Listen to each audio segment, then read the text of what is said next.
আল্লাহ রাব্বুল আলামিন সর্বপ্রথম বলেন আল্লাযীনা হুম ফী সালাতিহিম খাশিউন,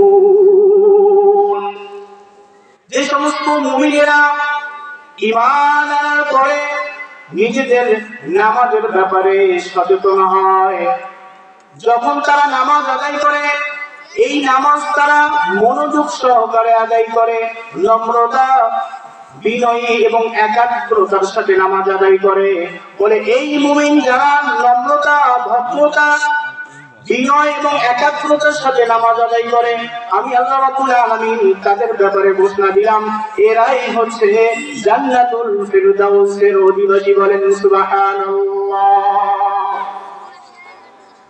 জান্নাতুল ফিরদাউস কি? আল্লাহ রাসূল সাল্লাল্লাহু আলাইহি ওয়াসাল্লাম বলেন, ওরে আমার উম্মতেরা, তোমরা যখন আল্লাহ রাব্বুল আলামিনের কাছে দোয়া করবা, এই দোয়ার মধ্যে যখন তোমরা জান্নাত চাইবা, তখন তোমরা অন্য কোন জান্নাত চাইও না, তোমরা জান্নাতুল ফিরদাউসকে আল্লাহ রাব্বুল আলামিনের কাছে চাইও। সুবহানাল্লাহ।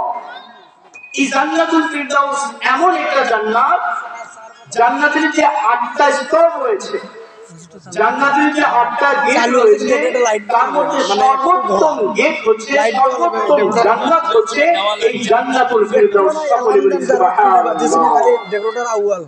আপনি আল্লাহ রাসূল সাল্লাল্লাহু আলাইহি ওয়াসাল্লাম বলেন, জান্নাতের মধ্যে যতগুলো ঝর্ণা রয়েছে, পানির ঝর্ণা রয়েছে, মধুর ঝর্ণা রয়েছে, দুধের ঝর্ণা রয়েছে, শরাবের ঝর্ণা রয়েছে, যত প্রকার ঝর্ণা রয়েছে, যত প্রকার নহর রয়েছে, যাবতীয় ঝর্ণা আর যাবতীয় নহরগুলো আমি আল্লাহ রাব্বুল আলামিন এই জান্নাতুল ফিরদাউস থেকে শুরু করে দিয়েছি। বলেন সুবহানাল্লাহ। আল্লাহর পয়গম্বর সাল্লাল্লাহু আলাইহি ওয়াসাল্লাম আমাদের জানান, এই জান্নাতুল ফিরদাউসের উপরে সরাসরি আল্লাহ সুবহানাহু ওয়া তাআলার আরশে আযীম। বলেন সুবহানাল্লাহ।